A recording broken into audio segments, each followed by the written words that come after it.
வணக்கம் தமிழஞ்சங்களே, நான் உங்க தேவா. இனி நம்ம எந்த பத்த ரிவ்யூ பார்க்க போனா, இன்னைக்கு ரிலீஸ் ஆன மாமன். மாமன் இந்த படம் வந்து சூரி இதோட 3வது படம் நினைக்கிறேன் ஹீரோன்னு நினைக்கிறது. 4வது படம் எனக்கு சரியா தெரியல. 4 படம் ஹீரோ நடிச்சுட்டாருங்க. அப்பா செம வேற லெவலுங்க. ஒருத்தருக்கு 50 வயசுல ஒரு வாழ்வு கிடைக்கும்னா கண்டிப்பா அது சூரிக்கு தான் சொல்லணும். ஏன்னா ரொம்ப ட்ரை பண்ணாரு, சினிமாக்காக நிறைய காமெடிஸ் எல்லாம் பண்ணாரு. பட் இப்போ ஹீரோவா இருக்காரு, வரிசையா எல்லா படமும் ஹிட் கொடுத்துருக்காரு. ஸோ அந்த வகையில மாமனும் ஹிட் ஆகுமா அப்படின்னு தெரிஞ்சுக்கணும்னா இந்த வீடியோ ஸ்கிப் பண்ணாம ஃபுல்லா பாருங்க, உங்களுக்கே தெரியும். வாங்க வீடியோக்குள்ள போகலாம்.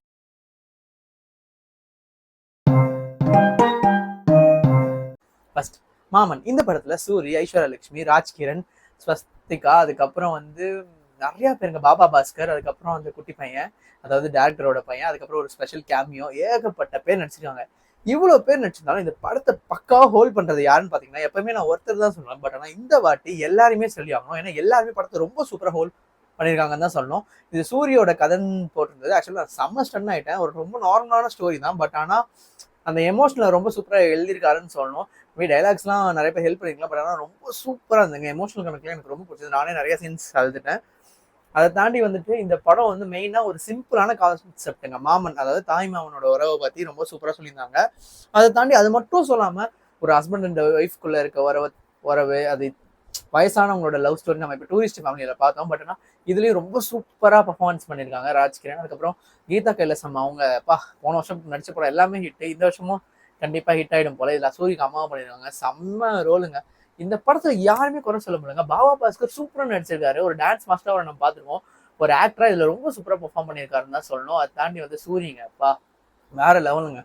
என்னடா நீ எதுக்கடா காமெடி பண்ண அப்படிதான் இருந்தது எனக்கு சீரியஸா. பட் ஆனா இவ்வளவு நாள் காமெடி பண்ணனால இது கிடைச்சது. பட் ஆனா காமெடியா ஒரு அந்த அளவுக்குலாம் இல்லைங்க. எனக்கு அவ்வளோ சூரியக்காவெல்லாம் பெருசா சிரிப்பே வராது.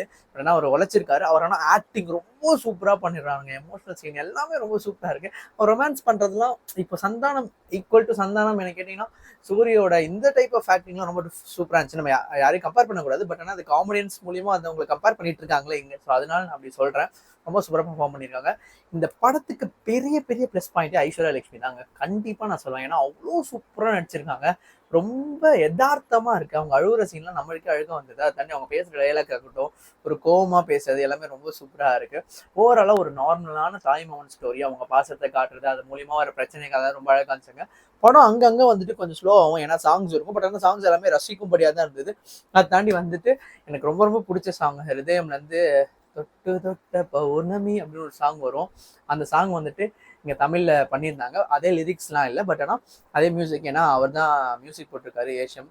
அதனால ரொம்ப சூப்பரா இருந்தது. மியூசிக்கும் குறைய சொல்ல வேண்டாம். டைரக்ஷன் ரொம்ப சூப்பரா இருந்தது. தெலுங்கு படத்தோட டைரக்டர் பண்ணியிருக்காரு பிரசாந்த் பாண்டியராஜ். ரொம்ப சூப்பரா பண்ணியிருக்காரு.